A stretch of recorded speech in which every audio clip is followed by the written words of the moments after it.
AM. La ministra de Ciencia, Jimena Lincolao, enfrenta dos cuestionamientos simultáneos que tensionan su instalación en el gabinete: la omisión de al menos 3 sociedades u organizaciones en su declaración de intereses y patrimonio, y una controversia interna por un supuesto plan de desvinculaciones masivas en la cartera.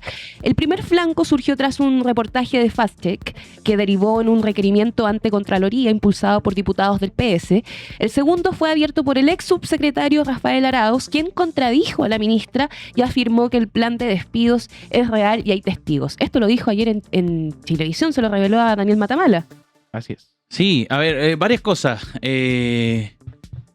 Está el conflicto, que está muy bueno. Es que nosotros, Sí. lo más divertido es que nosotros Está ayer bueno. dijimos, ¿por qué no le ponen ojo a Lincolao? No, Nico, tú hiciste el que llamado ahí. impresionante. Yo Sí, soy fuiste llamado tú. energético. Y fue justo, FactCheck apareció. Sí, a ver, mira, partamos con FactCheck. Partamos con FactCheck primero, la entrevista que dio en FactCheck, que hace algunos días había publicado un... No sé llamarle un reportaje, era más bien un datito, pero que era bien interesante porque tenía que ver con la declaración patrimonial de Lincolao y particularmente con las sociedades, o sea, de dónde venía el patrimonio. Y se lanza una frase que la estamos viendo... es el reportaje de FactCheck, el inicial, el que yo les decía de las 3 sociedades que la ministra Lincolao omitió en su declaración de patrimonio. Y Jimena Lincolao dijo, bueno, vamos a aclarar esto y desconozco cómo fue la trastienda de esto, si fue FactCheck quien la buscó o fue ella quien finalmente decidió buscar al medio, pero para hacer esta aclaración, pero más que aclaración, fue una filtración, digamos, de información importante, en donde Jimena Lincolao asegura que no sería la única ministra con empresas no declaradas. Los otros ministros me dijeron que ellos no habían puesto cosas de ese tipo. O sea, le Oye, pero- aconsejaron otros que no hiciera eso. Sí, ¿qué Sacó ministro? a la El luz detalle un no... delito. Claro, ¿qué ministro y todo? Todo queda un poco en la incertidumbre, lo tira así como una bomba, echando al agua a ministros de los cuales desconocemos a quiénes se refiere, de quién estamos hablando. Sí, en general, cuando salieron las declaraciones de patrimonio de los ministros, a todos nos llamó la atención que en general eran todos ministros, o su gran mayoría de patrimonio bastante alto. Recordemos, no sé, la increíble vida que tiene Jorge Giró, tiene un yate, en fin, un club de tenis, el ministro de Economía, en fin, eso era lo más llamativo y si se quiere de algún punto de vista anecdótico. Pero lo de Lincolao era bien llamativo porque tenía mucha plata. Y no daba la sensación de que no se sabía bien el origen de dicho patrimonio. Y claro, ahora sabemos que ocultó información respecto a empresas de las cuales era socia, dueña, y una de ellas se desvinculó posterior a haber asumido el cargo. O sea, ella asumió y después dijo, me tengo que deshacer porque no puedo formar parte de esto.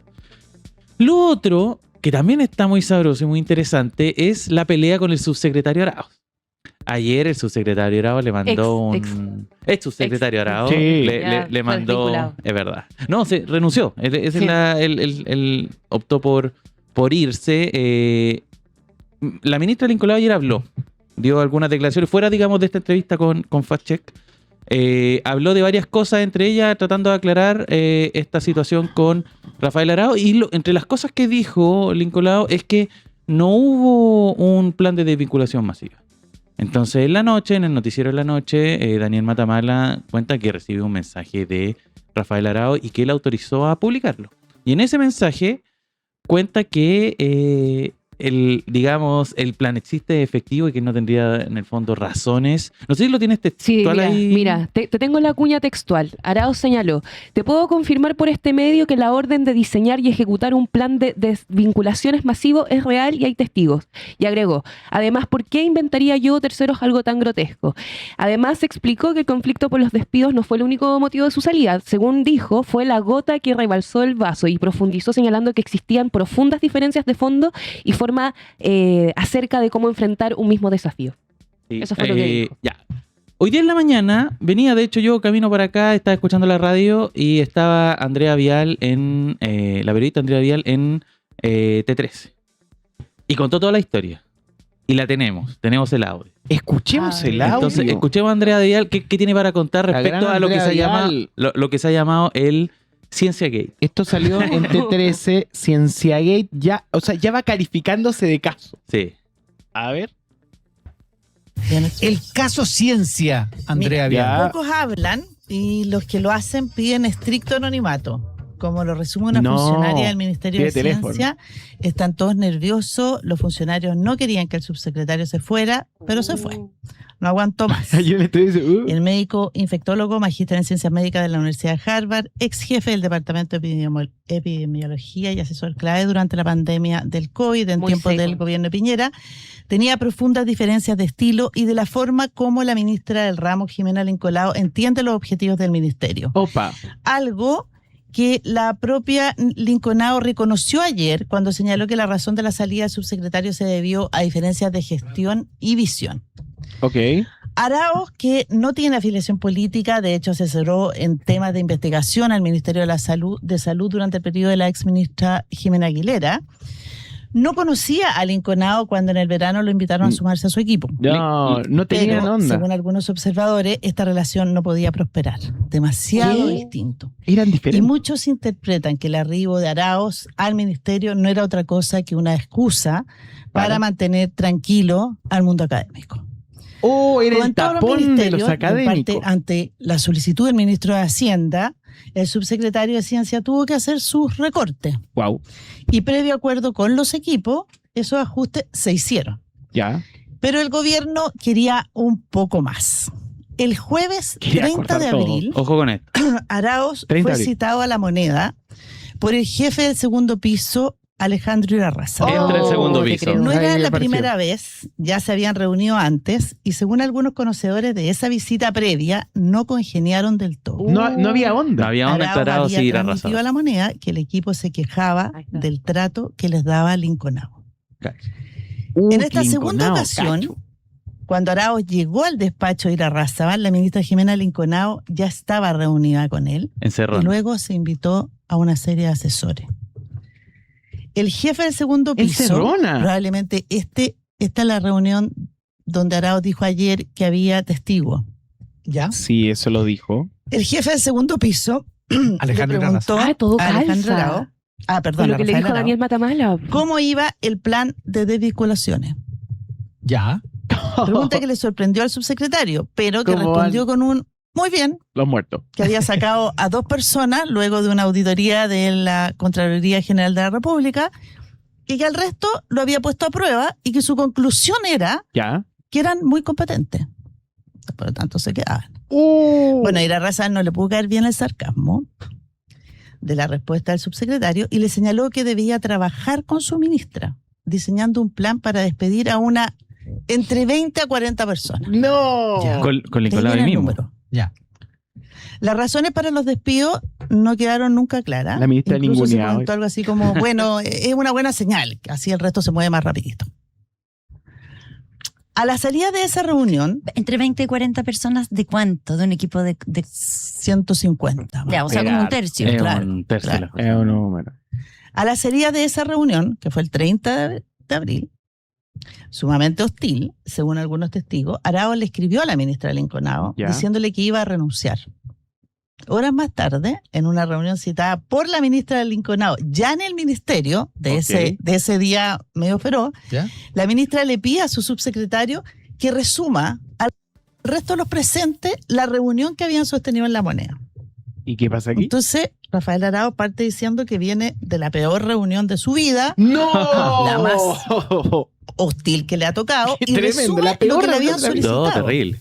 Pero de paso, dejan claro que se niega a hacerlo, que no iba a ejecutar ningún plan de despido porque consideraba que no había base jurídica que lo justificara. Ahí está. Ahí está. Eso es, se metió el segundo piso en este conflicto. Y salió mal.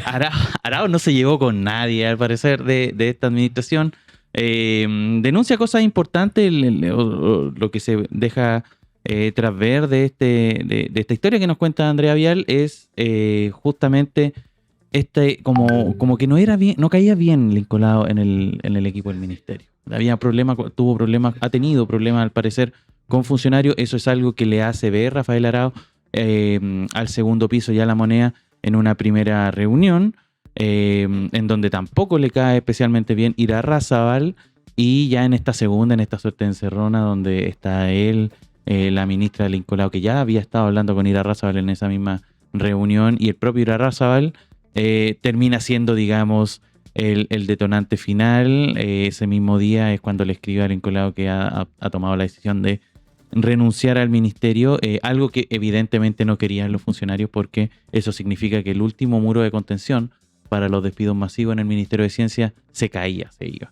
Por lo tanto, ahora existe vía libre para la ministra del Incolao para hacer y deshacer dentro de dicha cartera.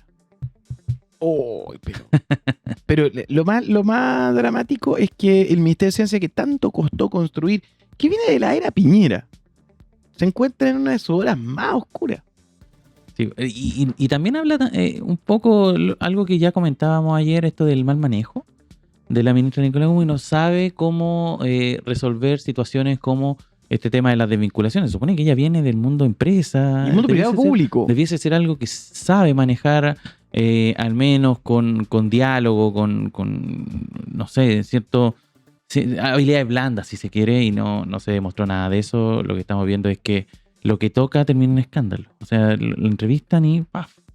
Aparece esto de que está echando el agua a otros ministros que no declararon sociedades. Ahora aparece... Los mató. Y ahora aparece este conflicto con su subsecretario, que es la primera baja importante de este gobierno. O sea, sí hemos tenido Seremi, renunció también la persona de niñez, de la Comisión de Niñez, y ahora un subsecretario.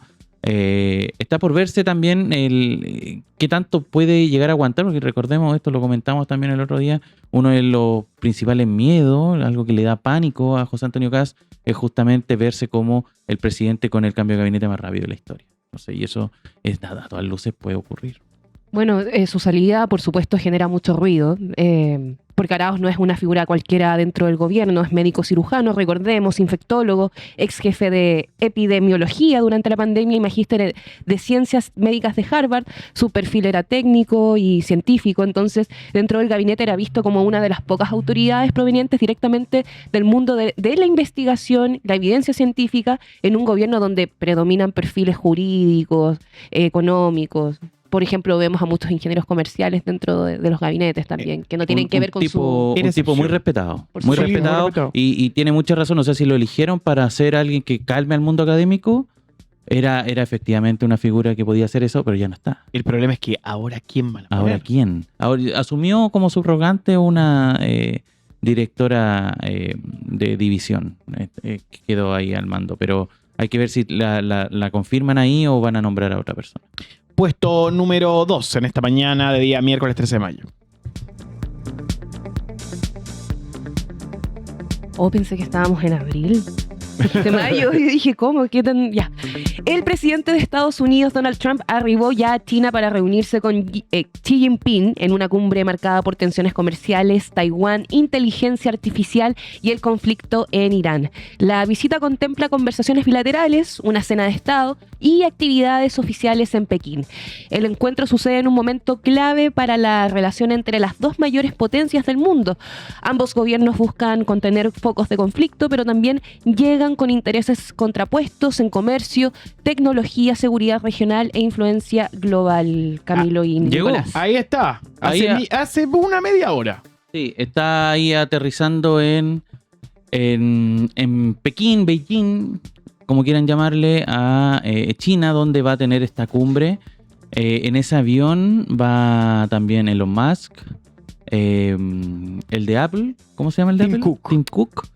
Y se subió en Alaska. Este avión hizo un aterrizaje, una escala en Alaska para combustible y un montón de cosas. Y en Alaska se subió el de Nvidia. En Jensen Huang. Claro. Y ¿Quién es? Nvidia es la que hace las tarjetas microchips. madre, los chips. En general ok. es una empresa que le ha ido muy bien justamente por el desarrollo de la inteligencia artificial. Mientras más crece el desarrollo de la inteligencia artificial, más chips se necesitan y más produce Nvidia. Y Nvidia, de hecho, tiene comercio con China, y justamente ese comercio con China le genera a las arcas fiscales de Estados Unidos algo así como O sea, una cantidad de millones de dólares que no recuerdo ahora, pero por cada chip vendido a China se paga un 25% de impuesto. Entonces entra bastante dinero por esa vía.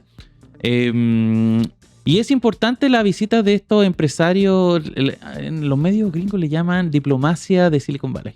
Claro. Que van estos empresarios del mundo de las tecnologías a esta visita. ¿Por qué? Porque dentro de los temas que se van a tocar está justamente lo que se ha llamado la carrera armamentística de la inteligencia artificial. No solamente China, sino que en general es una carrera global a ver quién llega primero a las principales innovaciones tecnológicas. Y donde los chips son evidentemente una clave de esto. También se va a hablar de tierras raras. Y tierras raras, recordemos, son básicamente la materia prima para la construcción de chips. Por supuesto. Entonces está todo muy concatenado en estas conversaciones. Estos empresarios van justamente a tratar de asegurar eso. Y en términos geopolíticos, que es lo que probablemente también le interesa a todo el mundo que pueda pasar con esto, evidentemente hay por lo menos 3 temas que son clave, que van a estar sobre la mesa. Uno es, evidentemente, la guerra de Irán. Estados Unidos quiere que China sea mediador en la guerra, como que no están muy contentos con Pakistán en su labor de mediadores. Entonces esperan que China tal vez tome un rol más protagónico en este conflicto y pueda, digamos, resolver las diferencias que hay entre Estados Unidos e Irán. ¿Por qué? Porque a China también le conviene que el estrecho de Hormuz fluya, digamos, el petróleo, el comercio. También por el estrecho de Hormuz pasan los barriles de petróleo que abastecen a China. Entonces espera que China pueda participar de manera más activa en estas conversaciones. Recordemos que la semana pasada viajó un emisario también iraní a China a tener un diálogo con Xi Jinping. Eso por un lado. Lo otro es Taiwán. Taiwán, recordemos, es una isla que está en permanente tensión con China y lo que espera China, tal vez a cambio de ser mediador en la guerra de Irán, es que Estados Unidos finalmente respalde una eventual anexión a China, o el proceso de que en el fondo considerara a Taiwán como parte de China y deje de venderle armas, porque Estados Unidos es el principal comerciante de armas hacia Taiwán. Ese sería, digamos, en materia geopolítica, sin contar, evidentemente, lo que se ha denominado como guerra comercial y el tema de los aranceles. Lo que quieren también en esta reunión es ponerle un paralelo a esa medida que estaba tomando Donald Trump y que significó en una escala de aranceles de país a país en términos comerciales. Entonces, la idea es también ponerle fin y plantear lo que China ha llamado, Xi Jinping en lo particular, como coexistencia pacífica.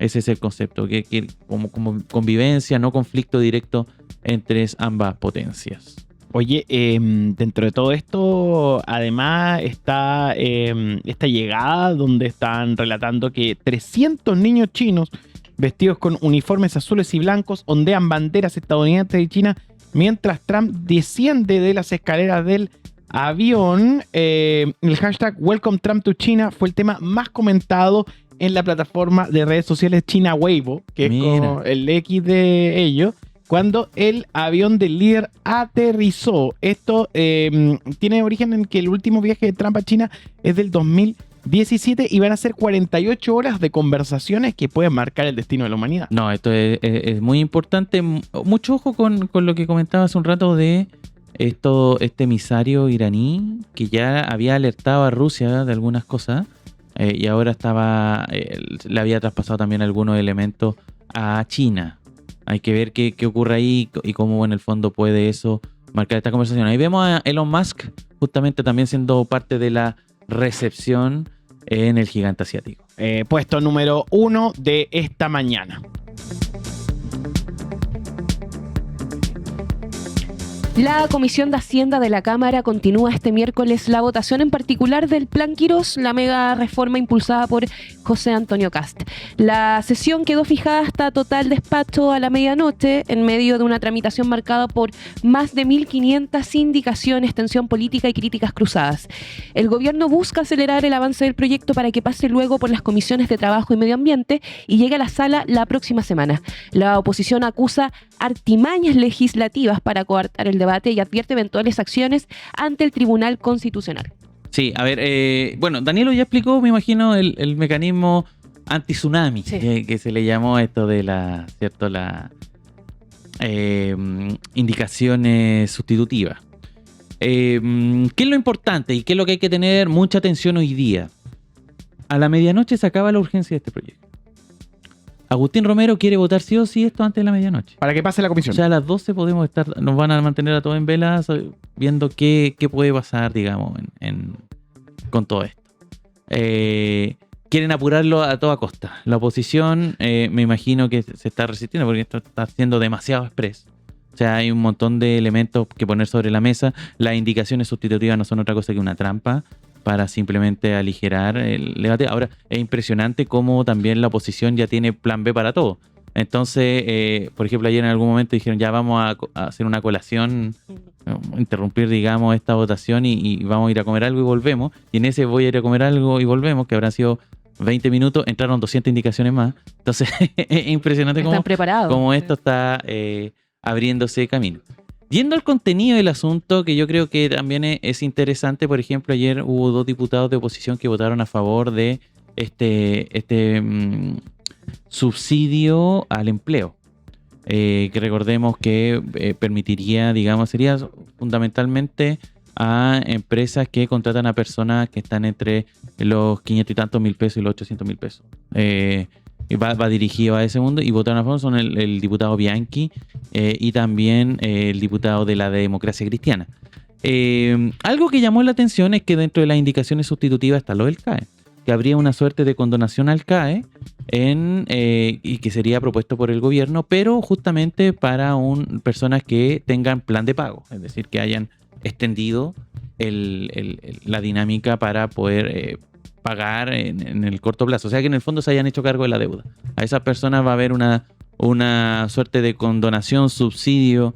Hay que buscar ahí el concepto claro que permitiría, digamos, esto para algunos de deudores del CAE. Oye, ahora, es muy loco cómo lo enmarcaron los medios de comunicación, porque habría como una especie de épica en detener las indicaciones, y las indicaciones son algo absolutamente legítimo. Ahora, también, por otro lado, la cantidad de indicaciones entregadas para el proyecto es medio inédita, sin embargo, el proyecto en sí mismo es inédito.